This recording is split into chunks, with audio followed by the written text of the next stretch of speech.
भोजन कक्ष में जिस पल किसी की अनजान आवाज और सायरन की आवाज भोजन कक्ष में उपस्थित लोगों को सुनाई दी, वे सभी लोग हड़बड़ा कर खड़े हुए। ब्रजेश ने सेवकों से चिल्लाकर कहा, मुझे मेरी तलवार फौरन दो, जल्दी करो। ब्रजेश एक लेवल 4 का शक्तिशाली तलवारबाज योद्धा है और बतौर मुखिया यदि कोई उसके महल में घुसपैठ करे तो प्रतिद्वंदी या प्रतिद्वंदियों को उसके आक्रोश का सामना तो करना ही होगा। एक सेवक भागते भागते ब्रजेश की तलवार लिए उसके पास पहुंचा। तलवार की बनावट और सजावट बेहद ही खूबसूरत है। म्यान पर कई सारे रूबी लगे हुए हैं और प्रत्येक रूबी कबूतर के अंडे जितने बड़े होंगे। जिस पल ब्रजेश के हाथों में वो तलवार आई, वो किसी हीरो की तरह बंगले से भागते हुए बाहर निकला। लक्ष्य को यह सब बेहद ही अजीब लगने लगा। बंगले के भीतर महल के बाहर से आती भयानक चीखों से लक्ष्य समझ गया कि दुश्मन बेहद शक्तिशाली है।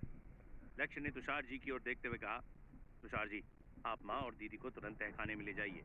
तुषार जी लक्ष्य की ओर देखते हुए जल्दबाजी में कहने लगे, जी साहब, अभी लेकर जाता हूँ। ललिता जी के चेहरे पर चिंताजनक हाव भाव दिखने लगे। उन्होंने लक्ष्य की ओर देखते हुए चिंतित स्वर में प्रश्न किया, बेटा तुम्हारा क्या? माँ, महल में घुसपैठ हुई है, मुझे उन लोगों से निपटना होगा। मेरी चिंता मत करो, तुम लोग यहाँ से तुरंत चले जाओ। ये लोग इतने शक्तिशाली नहीं है कि मुझे हरा पाए। लक्ष्य ने शांतिपूर्ण तरीके से बिना ललिता जी को देखे उनके प्रश्न का उत्तर दिया। मगर तुम्हें तो जादू सीखते हुए केवल एक वर्ष ही हो रहा है लक्ष्य। मालिनी ने चिंतित स्वर में लक्ष्य की ओर देखते हुए कहा। मालिनी को इस विषय पर थोड़ी बहुत जानकारी जरूर है। वो बखूबी जानती है कि सामान्य तौर पर एक वर्ष में जादू की पढ़ाई में केवल बुनियादी ज्ञान हासिल किया जा सकता है। लक्ष्य ने दुख भरी नजरों से मालिनी की ओर देखते हुए डांट लगाते हुए कहा, ये बातें करने का समय नहीं है, जल्दी यहाँ से जाओ। क्योंकि दोनों ही महिलाओं का स्वभाव काफी विनम्र है तो उन्होंने तुरंत लक्ष्य के दबाव में आकर उसकी बात मान ली और तहखाने में जाने के लिए चुपचाप तुषार जी के पीछे पीछे चलने लगी। हालांकि वे लोग कुछ ही कदम चले होंगे कि अचानक ही उन्हें भोजन कक्ष के प्रवेश द्वार पर किसी की चीख सुनाई दी, जिसके बाद किसी का शरीर भोजन कक्ष के बाहर से भोजन कक्ष में उड़ते हुए आया। इस अप्रत्याशित घटना के कारण दोनों ही महिलाएं अवचेत अवस्था में डरकर चीख उठी। लक्ष्य ने जब शरीर को देखा तो हैरान रह गया। वो ब्रजेश है। ब्रजेश ने जो सुंदर रूप पहना हुआ था वो अब फट चुका था। उसके हाथ पैर में कई चोटें आई हैं और वो खून से लथपथ है। ब्रजेश के शरीर पर किया गया प्रत्येक हमला उसकी नसों पर किया गया था, जिससे कि उसके शरीर से काफी खून बह रहा है। ब्रजेश हिलने डुलने की भी स्थिति में नहीं है। वो जमीन पर पीठ के बल ही पड़ा रहा और दर्द के मारे करा रहा है। ब्रजेश की हालत देखकर लक्ष्य काफी गुस्सा हो गया और फिर भोजन कक्ष से बाहर निकलने से पहले लक्ष्य ने अपनी जादुई छड़ी को कार्यान्वित किया। उसी पल दो लोग यानी दो डार्क एल्व्स भोजन कक्ष के द्वार पर आ धमके। उनमें से एक योद्धा है और दूसरा एक जादूगर। योद्धा की तलवार खून से सनी हुई है। उसकी तलवार को देखकर ऐसा लगने लगा कि जैसे इसी डार्क एल्फ ने ब्रजेश को एक घाव दिए हैं। ब्रजेश घायल अवस्था में जमीन पर पड़े पड़े दर्द भरी आवाज में कह रहा है, वे लोग बहुत ही शक्तिशाली हैं, तुम लोग यहाँ से भाग जाओ। ब्रजेश के मुंह से जब ये शब्द निकले तो सभी को ऐसा लगने लगा कि ये उसकी अंतरात्मा की आवाज है जो इस आपातकालीन स्थिति में जाग चुकी है। लक्ष्य ने ब्रजेश की बात को न सुनने का ढोंग किया और उन दोनों डार्क एल्व्स की ओर घूरने लगा। जब लक्ष्य ने देखा कि उसके प्रतिद्वंदियों ने कोई चाल नहीं चली, किसी भी तरह की हरकत नहीं की और एक ही जगह पर डटकर खड़े रहे, तब वो मुखिया की कुर्सी पर बैठ गया और फिर उसने अपनी जादुई छड़ी मेज पर रख दी। लक्ष्य अपने प्रतिद्वंदियों की आंखों में आंखें डालकर कहने लगा, दो बिन बुलाए मेहमान, क्या ऐसा संभव हो सकता है कि मैं अपने परिवार के सदस्यों को किसी सुरक्षित स्थान पर पहुंचा दूं? ये दो डार्क एल्व्स लक्ष्य से सिल्वर मून के तृतीय तिगड़म की मृत्यु का बदला लेने आए हैं। ये जंग तब तक खत्म नहीं होगी जब तक एक तरफ से सदस्यों को साफ न कर दिया जाए। ब्रजेश की अवस्था से बात साफ जाहिर होती है कि उनके दिल में लक्ष्य के लिए कितनी नफरत है और इन डार्क एल्व्स ने जिस तरह से ब्रजेश को तड़पाया है, उससे इस बात का सबूत मिलता है कि उन्हें अपनी क्षमताओं पर पूरा भरोसा है। चूंकि इन डार्क एल्व्स का टारगेट लक्ष्य है तो उसके प्रतिद्वंदी स्वाभाविक रूप से सबसे पहले उसे ही अपना निशाना बनाएंगे। तो फिर इस बात से कोई फर्क नहीं पड़ता कि उसके परिवार के सदस्यों को तब तक सुरक्षित स्थान पर रखा जाए जब तक कि वो हार न जाए।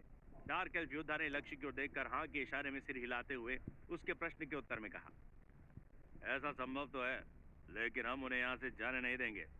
तुम्हारे घर के सदस्य तुम्हारी मृत्यु का शानदार नजारा देखेंगे लक्ष्य मिश्रा। डार्क एल्फ योद्धा की बात सुनकर भी लक्ष्य के हाव भाव में कोई बदलाव नहीं आया। वो बेहद ही शांत रहकर उसकी बात सुन रहा है। फिर लक्ष्य ने भोजन कक्ष में मौजूद डरते थर थर कांपते हुए कुछ सेवकों को देखा और उसने ब्रजेश की ओर हाथ का इशारा करते हुए सेवकों को आदेश देते हुए कहा, साहब को उठाओ, उनकी बरम पट्टी करो तुरंत। सेवकों ने भी तुरंत ही लक्ष्य के आदेश का पालन किया। उसी क्षण एक और डार्क एल्फ भोजन कक्ष में आया। ये डार्क एल्फ एक पेशेवर कातिल है और उसके हाथों में किसी का शरीर है। गौर से देखने पर पता चला कि उसने दोनों हाथों से चिराग को उठाया हुआ है।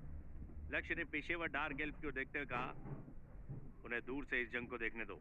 डार्क एल्फ पेशेवर कातिल हैरानगी के साथ अपने साथियों की ओर देखने लगा। उसी पल परेश ने उससे कहा, इस आदमी को कोने में फेंक दो, उसे अपनी पूरी जान लगाने दो।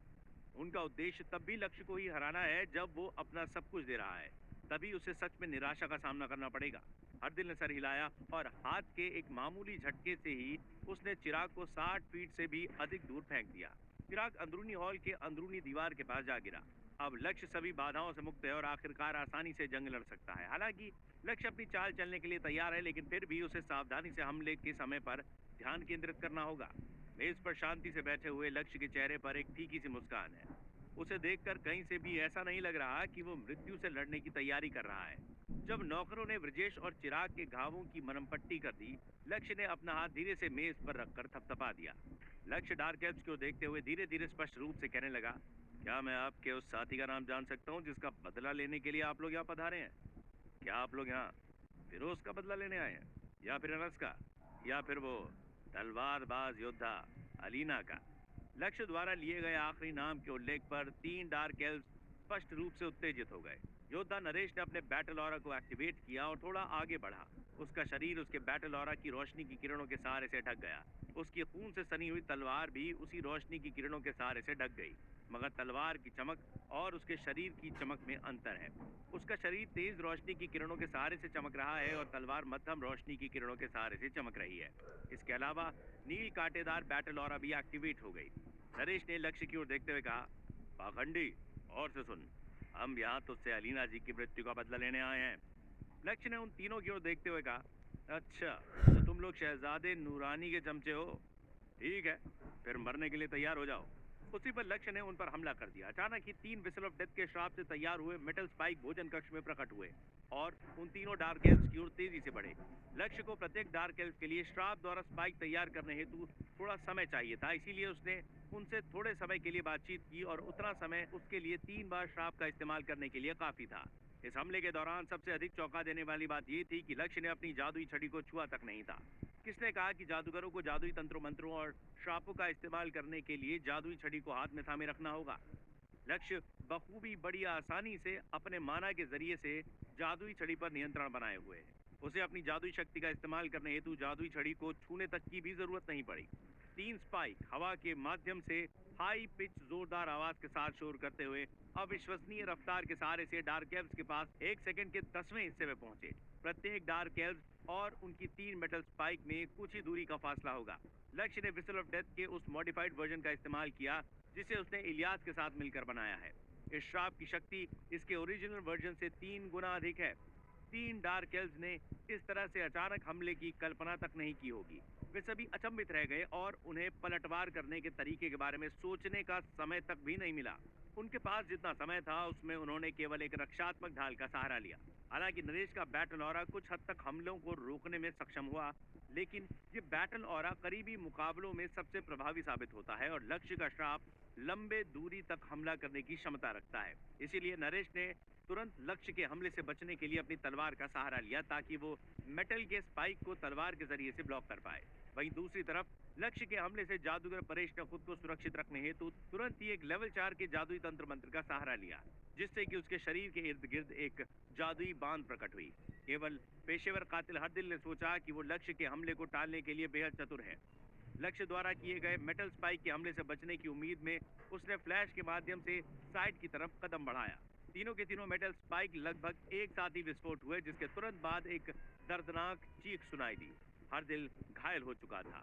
भले ही हरदिल एक लेवल 5 का पेशेवर कातिल है और उसकी रफ्तार अविश्वसनीय रूप से तेज है, लेकिन लक्ष्य की प्रतिक्रियाओं की रफ्तार की तुलना में हरदिल की रफ्तार बेहद ही कम है। लक्ष्य ने प्रत्येक मेटल स्पाइक को प्रत्येक डार्क एल्व्स के लिए तैयार किया था, लेकिन जब लक्ष्य ने देखा कि 3 में से 2 डार्क एल्व्स ने उसके हमलों से बचने के लिए रक्षात्मक दाव चल दिए, तब लक्ष्य ने तीसरे डार्क एल्व को चुना जिसकी सुरक्षा की चाल बेहद कमजोर थी। भले ही हरदिल को लगा हो कि वो चतुर है, लेकिन उसने एक गलती की और वही उस पर भारी पड़ी। लक्ष्य ने तीनों मेटल स्पाइक का निशाना हरदिल पर साध दिया।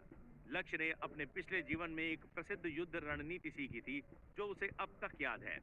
युद्ध या जंग जीतने के लिए हमेशा अपने प्रतिद्वंदियों की अपेक्षा से ठीक विपरीत दाव खेलना चाहिए। लक्ष्य ने इसी सिद्धांत का उपयोग करते हुए हरदिल पर हमला कर दिया क्योंकि उसकी रक्षात्मक नीति कमजोर थी।